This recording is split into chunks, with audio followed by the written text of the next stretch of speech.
Good afternoon, everybody. Thank you so much for joining us this afternoon for our fourth installment of our Return to School series, Executive Functioning, the What, When, and How.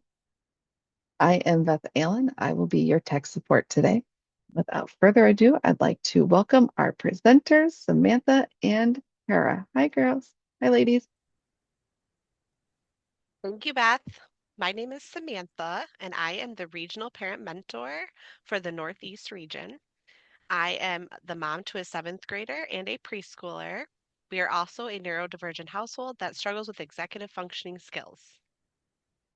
Afternoon. My name is Clarke. I am the regional parent mentor for Northwestern Wayne County, and I am the mom of two young adults, ages 19 and 21.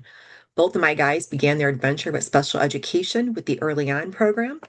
My oldest still utilizes his IEP in a post-secondary program, and my youngest is getting ready to begin his college career.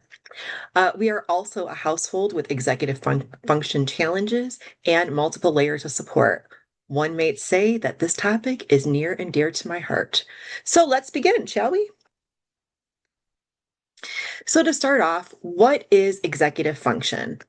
Executive function refers to a set of mental skills that let us set goals, plan, and get things done. Controlled by the prefrontal cortex, which is the front part of the frontal lobe located right behind your forehead, executive function is the brain's management system, which controls key skills like working memory, focus, and emotional regulation. We use these skills every day to learn, work, and manage our daily life. If you research executive function, you will find that different people define different types of executive function. Today, we're going to focus on the three core areas, and that includes working memory, which is the skill that allows us to work with information without losing track of what we're doing, kind of like a temporary sticky note on the brain. Then we have cognitive flexibility. This is also referred to as flexible thinking. This refers to changing expectations or adapting when something unexpected occurs. It is the ability to think of something in more than one way so that when a change is needed, you can move forward. It includes planning, reasoning, solving problems, and multitasking. The last one we're going to talk about today is inhibitory control or self control. This focuses on how well you control your thoughts, emotions, and focus. By using this skill, you're able to manage your reaction to situations. As a personal note, inhibitory control really stuck out to me. I have always told my son that while we cannot always control what others say or do, we can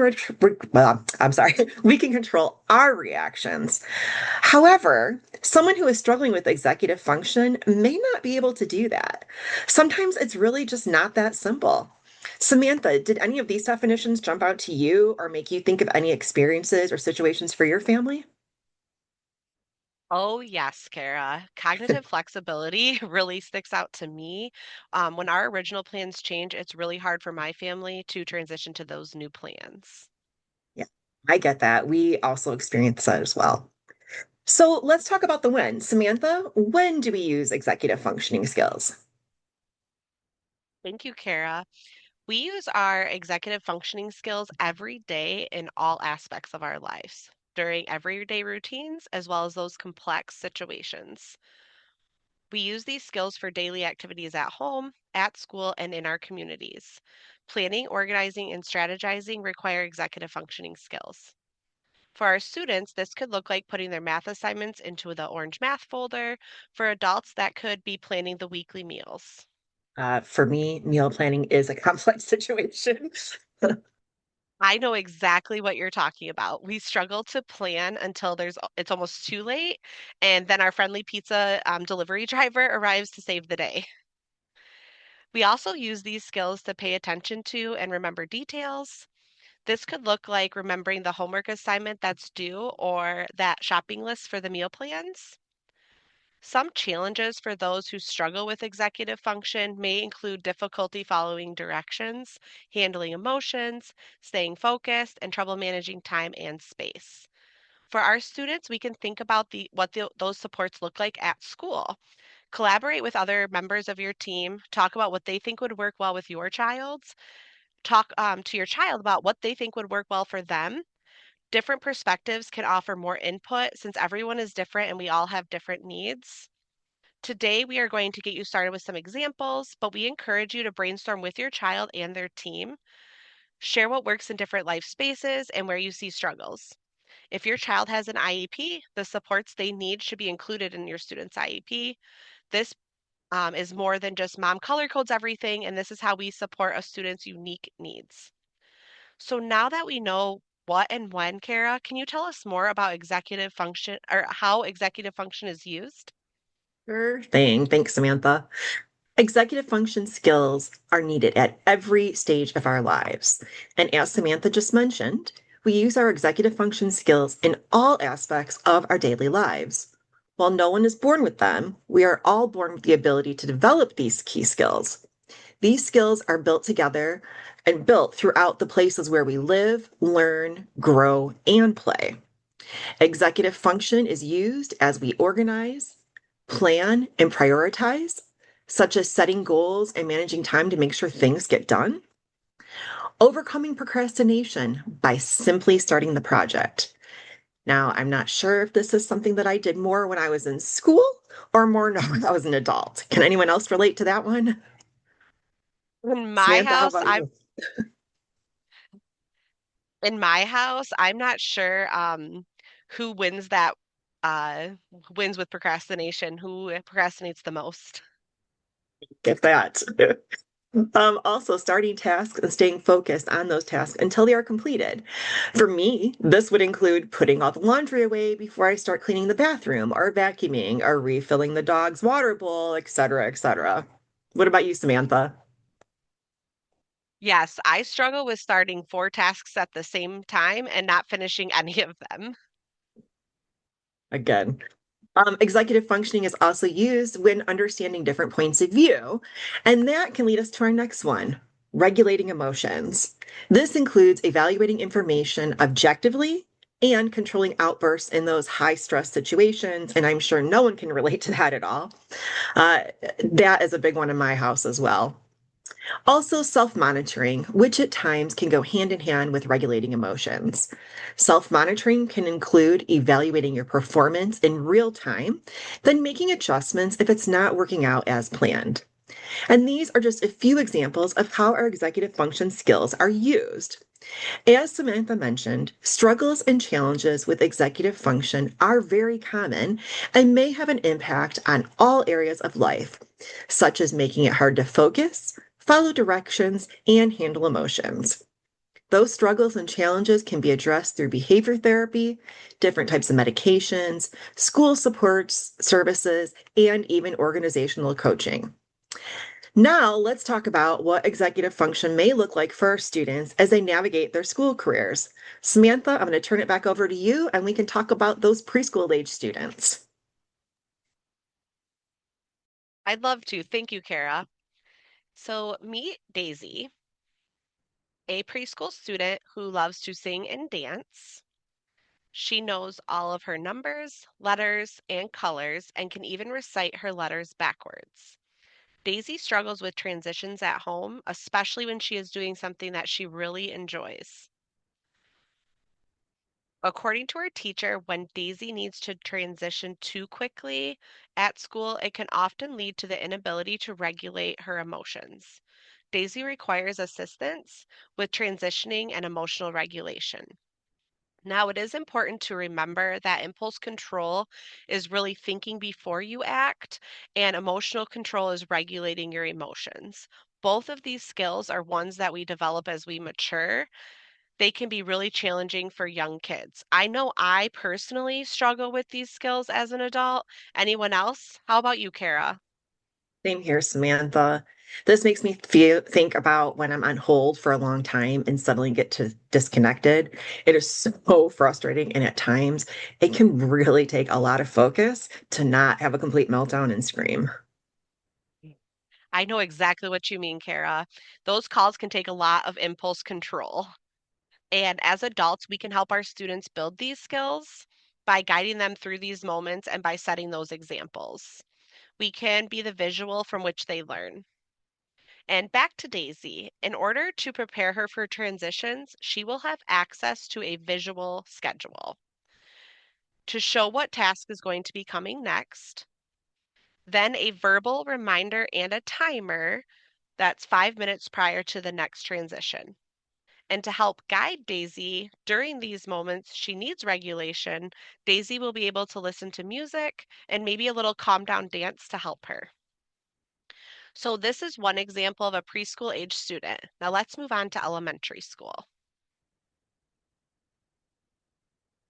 Say hello to Benson, who is a third grader who loves Pokemon and scavenger hunts.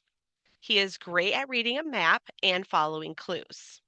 Benson rarely remembers where he left his shoes and gloves when he comes home from school. He loves to collect things, especially Pokemon figures, and his bedroom shows it. When asked to clean his room, he doesn't know where to start and is frozen. His third grade teacher also shared that she sees that he doesn't know where to start with his large projects as well. So, some areas where Benson might need support is with his working memory, which is keeping information in your head that you need while you're doing something like a mental scratch pad. It is, and then also task initiation, which it's easy to get stuck if you cannot figure out how to start, and also planning and prioritizing. So, we'd love to hear from you. Can you think of any supports that would help Benson? You can enter your ideas in the chat. I remember when my son was in third grade, it was such a tough year for him since the focus was more on academics. I really wish I knew then what I know now because, I'm certain his supports would have looked differently. Absolutely, Kara. That was a tough year for my son as well. Third grade seems to be rough for a lot of our students. And in the chat, we do have a little bit of feedback in the chat. One parent Yeah, mentioned chunking assignments, which is a that's a great good one. idea, putting those together. And then another person mentioned steps listed in writing, which is also, yes, also something that would be very beneficial, including also visuals. Visuals are a great resource for students, and Yeah. also sentence starts. That would be a really great thing too to like get them started on that process. Those are all really great ideas. Thank you, everyone. So we were also thinking to help support Benson at home. We will make a finger list. So, for example, if Benson's heading out the door for school and he needs his water bottle, lunch bag, and backpack, each finger will represent one of those objects, and he'll put a finger down once the object is collected. And then another way to help support that task initiation at school is we will scaffold directions by layering tasks, such as the hamburger method for structuring paragraphs. And to help Benson with his working memory, we will also have labeled bins to help him remember where his things belong. And also wanted to mention that if some of those things that were mentioned in the chat would be really great as well to add into this as well. So thank you. So now we're going to move on to middle school.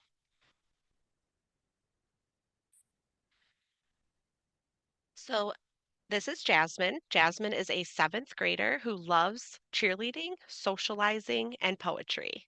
Jasmine excels in English language arts, but struggles with math and science.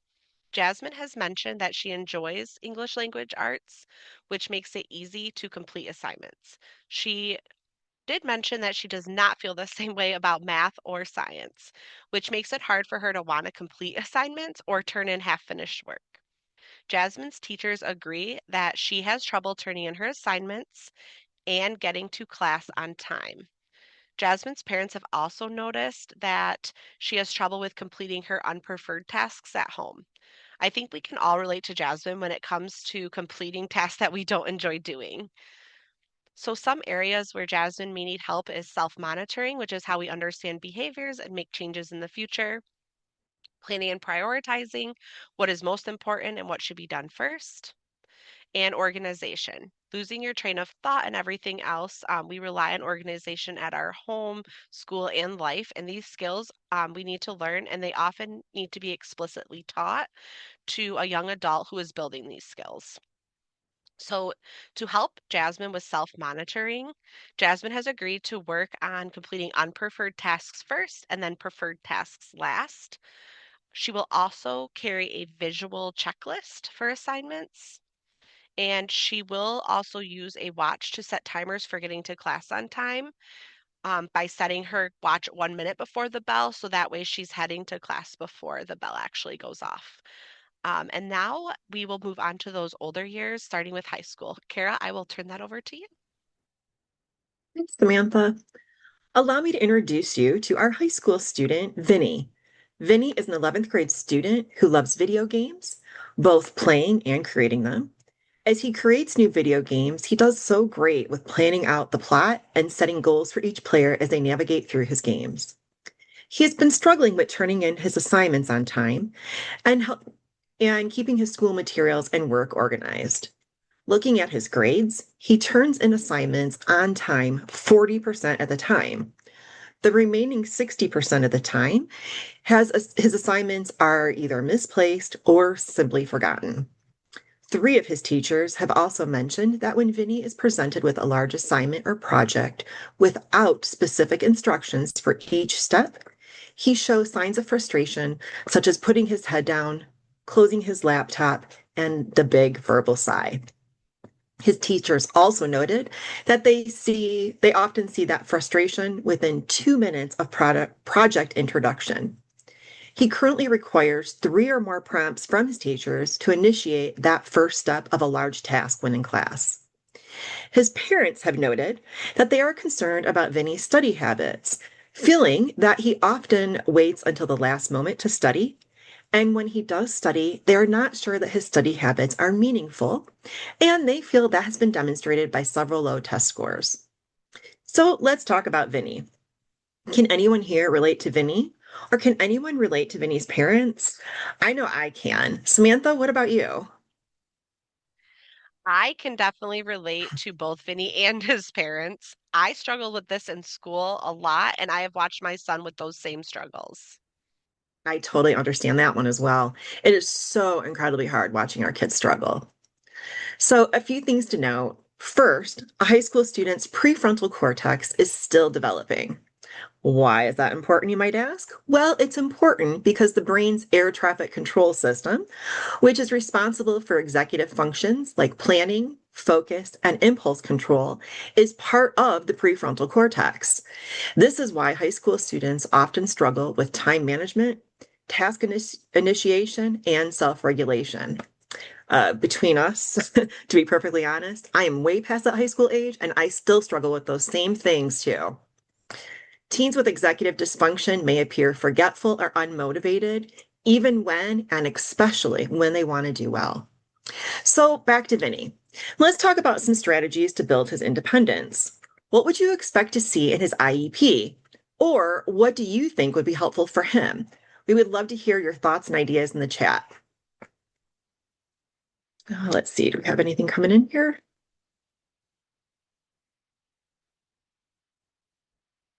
Let's see.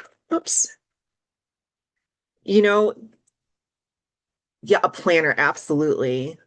Breaking down assignments into steps. Those are some great ideas. A priority list, that would be a really good one. That kind of goes hand in hand with breaking down those assignments as well. These are some fantastic ideas. Thank you for sharing that. Some other ways to help Vinny, and what was already suggested is a planner that can help track his assignments, folders for each class to keep track of his work, chunking out assignments, as somebody had mentioned, to help manage completing the work, breaks and or fidgets for those times when he does feel overwhelmed, access to the resource room for supports on his assignments and tests, study guides and outlines to help with test preparation, because those visuals can be so incredibly helpful and so powerful. Sometimes I think a big part of the challenge with our high school age students is getting them to, like buy into what we're trying to sell them, referring to the accommodations. That's why it is so important to share this information with them and find out exactly what they're thinking. Is there something that they think that might work better for them than we're even thinking of. Our students may have thoughts or ideas that are just not on our radar. So, keeping our students involved in the conversation and part of their IEP process is a big part of teaching our students to advocate for themselves, and that is a lifelong skill. So now that we've covered and looked at what a high school student can look like, let's look at post-secondary, or as I like to refer to it, the introduction into adult world. So here in post-secondary, we have Ben.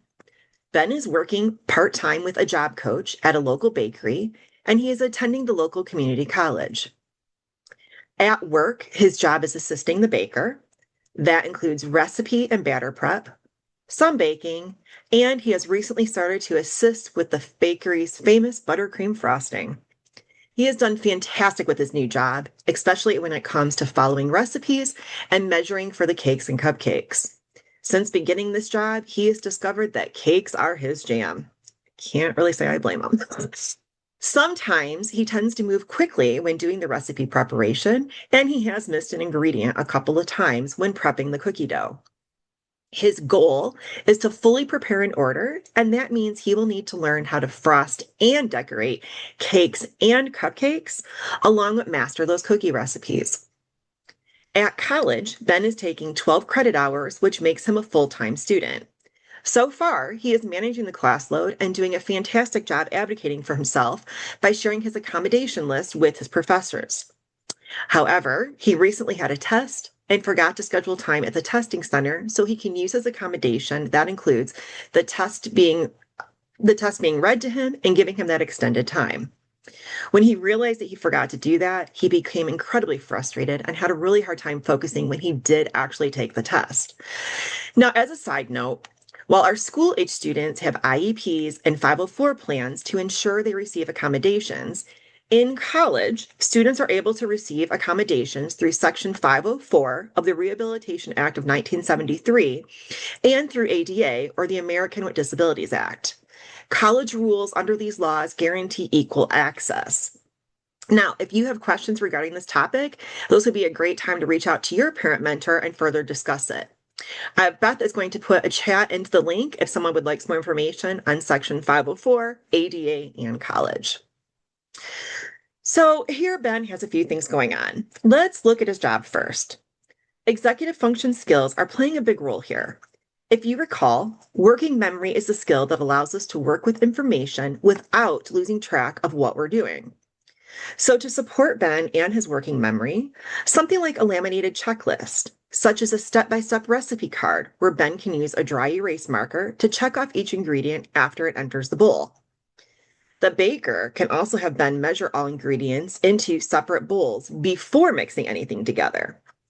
Doing this creates a very prominent visual. A missing bowl immediately signals a missed ingredient.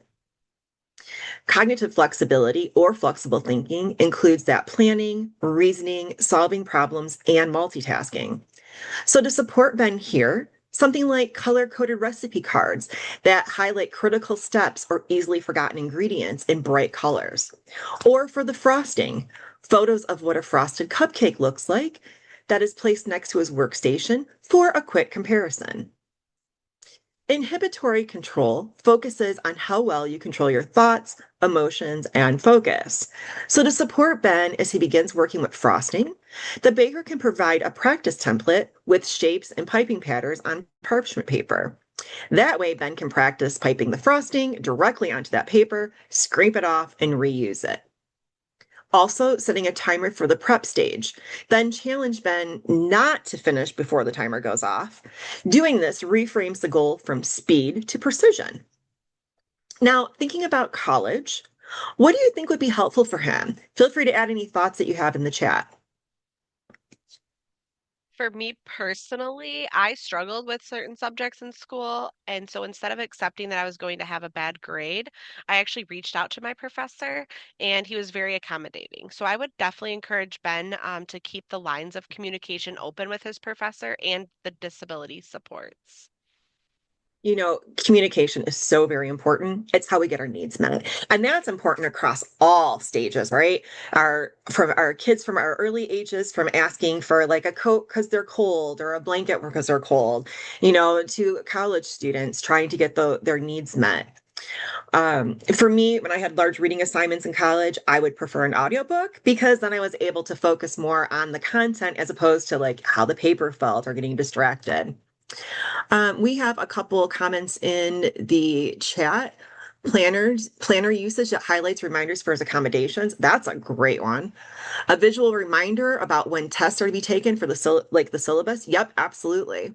Write all tests in planner and set daily alarm to check the planner calendar. You guys are great. These are all fantastic answers. And that's kind of what we're going to talk about right now. So to support Ben's cognitive flexibility, as somebody had already mentioned, he can try that traditional, well, maybe it's not so traditional in today's world, but he can keep a physical folder for each class, highlight all the exam dates, and write the specific deadlines for booking the testing center directly next to the date. Or if technology is preferred, and as somebody has already talked about, he can meet his advisor at the beginning of each semester, review the syllabus for each class, and input all the testing dates into a digital calendar. To support his working memory, he can try a recurring calendar reminder. This can be done for tests, appointments, study sessions, really for anything in his life. For inhibitory control, he can script a plan B in case of emergencies. So like if this test scenario happens again, he can be prepared with how to handle it. For example, having phrasing already written out. So he could reach out to his professor and say, you know what, I missed the deadline for scheduling my test. Maybe can I take it during your office hours? Something along those lines. He can even try breathing exercises or mindfulness strategies, something to help him clear his mind and regain that focus. So now that we've covered all the school age groups, where does that leave us? That leaves us with the rest of our lives or adulthood. So here we have an everyday mom. Mom recently realized that she has missed a few scheduled appointments, including one for her daughter at the neurologist, and it takes months to get that appointment. Mom was also 90 minutes late for a dinner date with some other mom friends, and she was really looking forward to it. It was also pointed out that she has been misplacing her keys more often, including that one time that her son found them in the vegetable bin in the fridge. She has been trying to figure out what is going on. All right, so here's the big loaded question. Can anyone else here relate to Everyday Mom? I mean, I know I can. Yes, me too, Kara. I can totally relate to mom. I have noticed some of the same things, so much so that the running joke, if you will, is that if it's not on my calendar, it is just not happening. Executive function applies to everyone, no matter what the age. When looking at this picture, Everyday Mom looks put together, and one may assume that if you look put together, you are organized and everything happens the way it's supposed to. Now, I don't know about you, but my reality is that on the days when I do look put together, it absolutely does not mean that I am. It's kind of like that quick cleanup before someone walks into the house. I just want to look presentable. As we age, our brain also goes through changes. Some of the changes that are often related to aging have to do with memory. Like Everyday Mom, she missed some appointments, was late for dinner, and not able to find her keys. What can she do to help make sure that she does not miss any appointments? Or do you have any tips or tricks to help keep track of your personal items, like maybe those keys that keep disappearing? Samantha, what about you? Is there anything that you find that works well for you and your family? Yes, we actually have a basket by the door for keys, as long as you remember to put those keys in the basket. And technology, is our best friend for keeping us in sync with our calendar. Yeah. You know what? We're the same with technology. That is such a big one in our house. Yeah, I get you on that. Let's see. Someone else said that I label where things go when they have a home. Well, that's a good one. Items have homes. Look at this. Everyone's on the same page with this. Important items are shared on a shared online calendar. Us too. We've got that. I just need everyone to use their calendar all the time.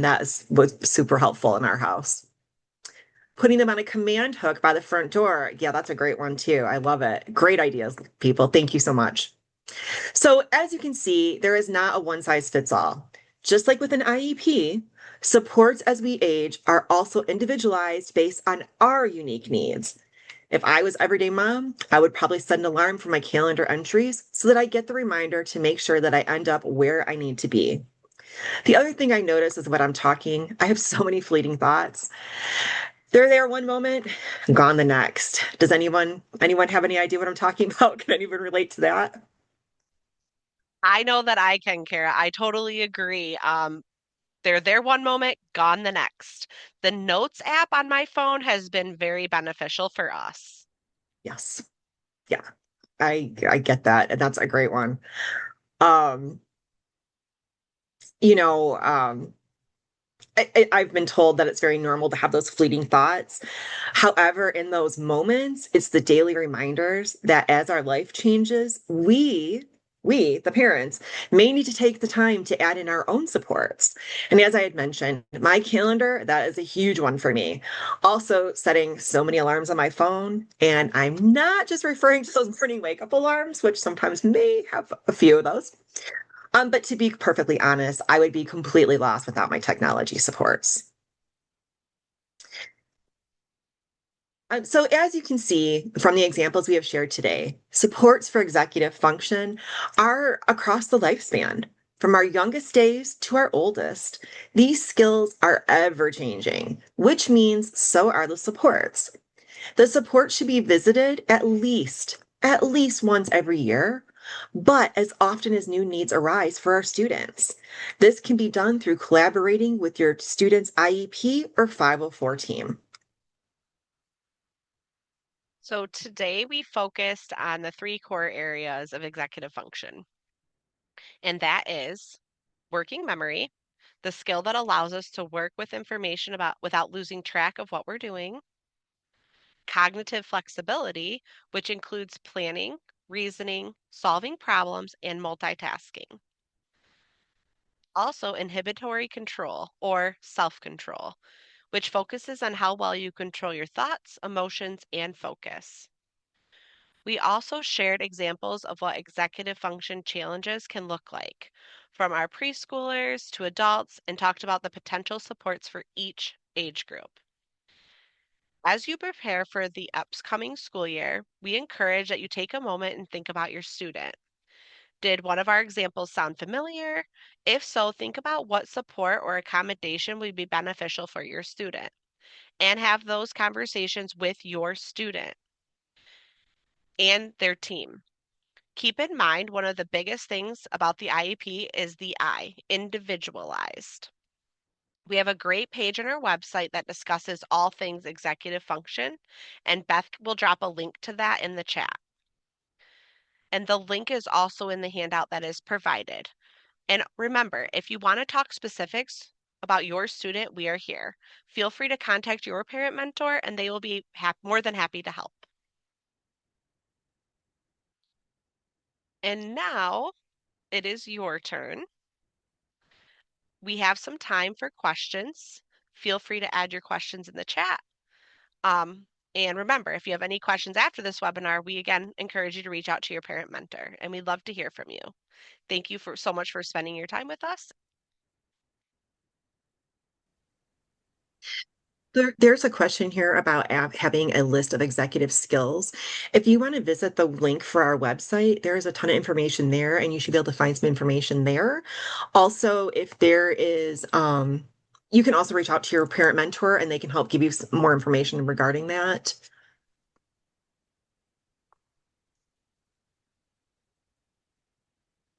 Let's see. I It am does also seeing, look like, oh, go ahead, Beth. go right ahead, Samantha. I'm sorry for interrupting. No worries. I do see someone asking a question about also an issue with ODD. That is actually something that would be a good thing to maybe talk with your parent mentor about specifically. I do think we have a little bit of information about that that might be beneficial. And then I also noticed that there was another question was any recommendations for a fourth grader for accommodations in a 504 other than preferential seating or extended time. He has trouble with transitions and keeping hands to himself and blurting out, and also reading comprehension. Um, I think for that would be a really good thing also for a parent mentor, but also just a couple of the things that we kind of had mentioned. I know you had mentioned with transitions, giving him those visual supports maybe for those transitions, so that way he is aware that those are going to occur, and also maybe like a timer, like that gives him like an idea that this is going to be a transition within the next couple of minutes. I know that's been helpful for other students around that same age.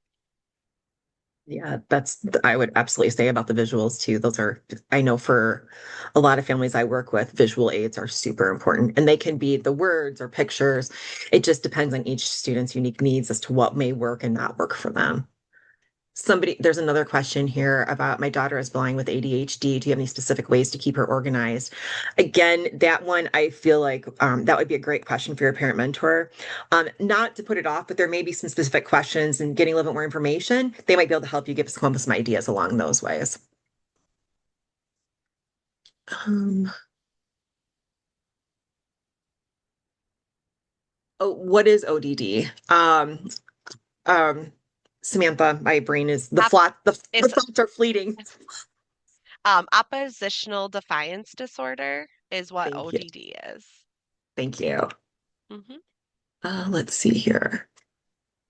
There was another question about, oh, you had mentioned the student with the ADHD, and I just wanted to, one thing that's worked for my family is every day after school, we come home and we look through the folder and make sure we get it organized, at least with whatever is in whatever they brought home, at least.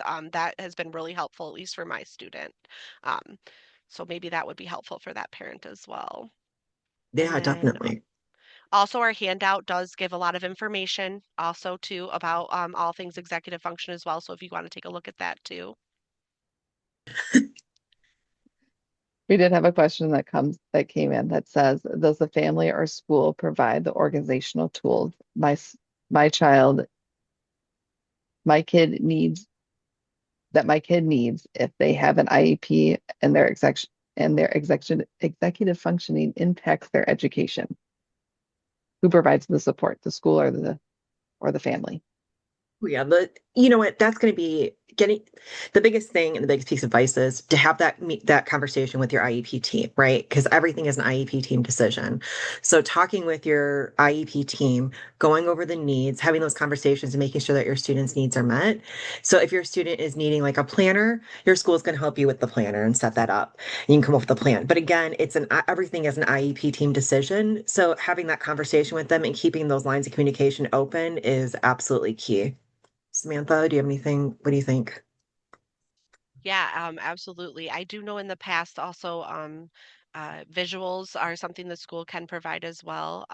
Yeah. And I know another parent actually mentioned, which I was just going to read, but it's kind of pertinent to this, is that an idea that they wanted to share was that their 15-year-old will be in more general education classes this coming year and will be utilizing a laptop and a visual calendar as a wallpaper on the laptop could be helpful. And that's something that they're going to bring up with their team, but that is something that's great. Most schools right now are, each student has a laptop, and so using Mhm. and utilizing that laptop too can be really a great thing too, to help with those executive function skills too. It is great. And Beth, thank you for adding that. Somebody asked about how you can find your parent mentor.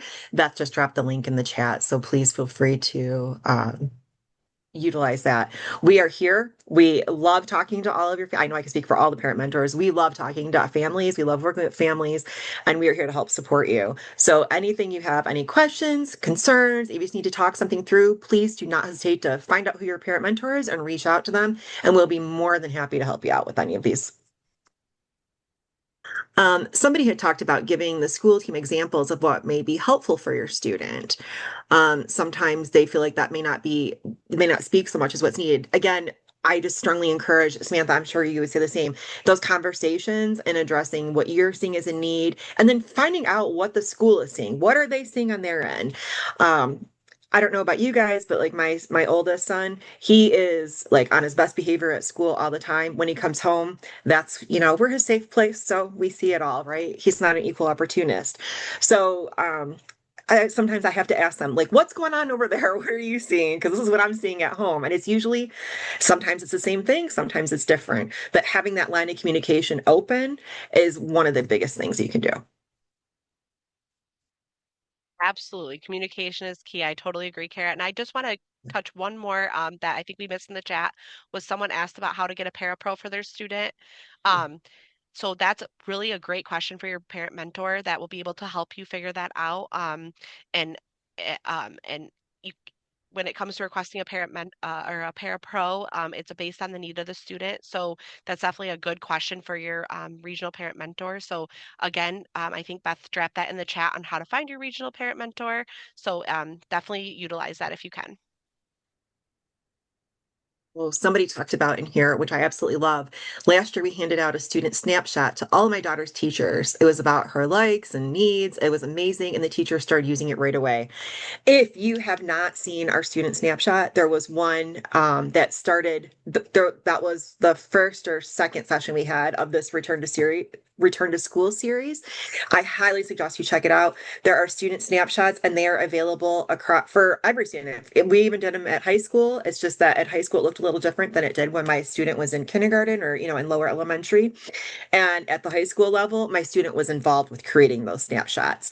There are many, I strongly encourage that too. And it doesn't have to be anything elaborate. Again, check out the previous webinar. There is a lot of great, useful information. Thanks, Beth. And templates and everything that you need right at your fingertips. These are great tools to use. Great thing. Yep, someone did it for their sophomore, their seventh grader, and their kindergartner. Absolutely. Definitely a good way. It's all part of that communication. Great I job. did put in the chat the link to our handouts. If you click on that link, it gives you the handouts for all of our Return to School series, and that includes our first installment, which was our Picture This Developing Your Student Snapshot. The handout to the templates is there along with our YouTube video, so you're able to watch that where they discuss it if you have not seen it, and then you're able to do the handouts there along with our communicating. Start strong with communication. Our video for our second week is there for our YouTube. And then the information that they had is also, their handout is there.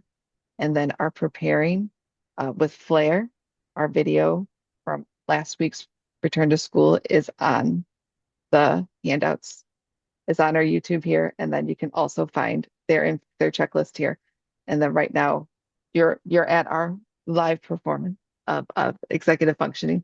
So you have the handouts here, but when we do have the video done and put on YouTube, it will be here. So you can save the link to those handouts and refer to all four of these at any point this year. In a couple weeks, if you want to look back at it in November, you do have that. It is also in your email.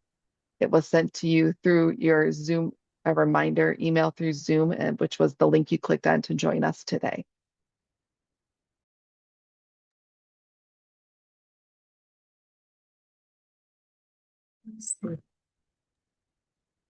Thank you, everyone. We appreciate you coming in. And don't forget, reach out to your parent mentor. We're more than happy to help you. And we look forward to talking to you soon.